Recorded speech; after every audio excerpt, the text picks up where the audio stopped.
এর জন্য কি আন্দোলন করেছিলাম? আন্দোলন করেছি মানুষকে মুক্তি দেওয়ার জন্য, বৈষম্য দূর করার জন্য, চাঁদাবাজি করার জন্য নয়, সন্ত্রাস করার জন্য নয়, ধর্ষণ করার জন্য নয়। বাংলাদেশের ঐক্যবদ্ধ হয়েছে, বাংলাদেশের কোন ধর্ষক চাঁদাবাজকে ক্ষমতা নিবে না ইনশাআল্লাহ। যারা দুর্নীতি করছে বাংলাদেশের মানুষ, তাদেরকে ক্ষমতা নিবে না ইনশাআল্লাহ।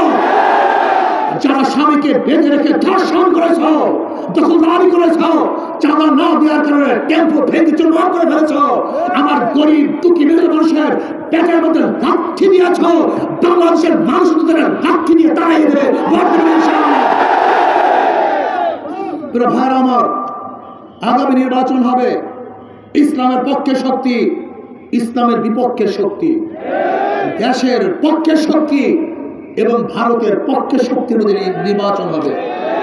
আগামী নির্বাচনে বাংলাদেশের মানুষগুলি সব দুই ভাগে বিভক্ত হয়ে যাবে। একটা ইসলামের পক্ষে, দেশের পক্ষে, আর এক ইসলামের বিপক্ষে, ভারতের পক্ষে। আজকে দেখেছেন পার্বত্য অঞ্চলে ভারত সেই পাহাড়িদেরকে উঠিয়ে দিচ্ছে, সেখানে গন্ডগোল চলছে, আমাদের সেনাবাহিনী আহত হয়েছে। এর কাদের ইশারা, কাদের ইঙ্গিতে কাজগুলো হচ্ছে সম্পূর্ণ ভারতের ইশারায়। যারা ভারতের দালালি করবা, ভারতের সাথে সম্পর্ক রেখে দেশকে ধ্বংস করার চক্রান্ত করবা, আমি মনে করি তারা দেশের শত্রু, জাতির শত্রু। এর জন্য কি আন্দোলন করেছিলাম? বলতে বলছেন আপনার এত ব্যথা কেন? আমারই ব্যথা। কেন? তারেক সাহেব যুদ্ধের সামনে ছিল না, ট্যাঙ্কের সামনে ছিল না। মির্জা ফখরুল সাহেব ট্যাঙ্কের সামনে ছিল না।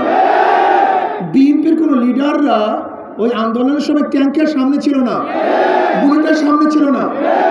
এমনকি আমি প্রশ্ন করতে যে জামাতের অনেক ভাইরা তো সামনে আসতে পারে না কৌশলের কারণে, সেটা ভিন্ন কথা, আসে নাই। শিবিরের একজন বড় লিডার দেখবেন না সামনে ছিল। আমাকে অন্য কোনো বড় বড় লিডার দেখে দেখবেন না যাদেরকে মানুষ চিনে, তারা রাস্তায় মিছিল দিয়েছে, স্লোগান দিয়েছে, দেখাতে পারবেন না আমাকে। জাতীয় কোনো লিডার ইসলামী আন্দোলনের বাহিরে জুলাই আগস্টের বিপ্লবে রাস্তায় ছিল, দেখাতে পারবেন না। রাস্তায় ছিলাম আমরা, বুলেটের সামনে ছিলাম আমরা, ট্যাঙ্কের সামনে ছিলাম আমরা। আল্লাহ না করুক, ধরে নেন যদি আন্দোলন সাকসেস নাই হইতো, সবাই শেখ হাসিনার কাছে গিয়ে বলতে আমরা তো ছিলাম না, আমরা তো অংশগ্রহণ করিনি, আমরা তো আপনাদের সাথেই ছিলাম। যারা ৩-৪ তারিখও শেখ হাসিনা লোকের সাথে মিটিং করেছে, আজকে তারা জুলাইয়ের বক্তা হয়ে গেছে, যোদ্ধা হয়ে গেছে। ধরে নেন যদি আন্দোলন সাকসেস না হতাম, তাহলে আমার অবস্থাটা কি হতো, আমাদের অবস্থাটা কি হতো?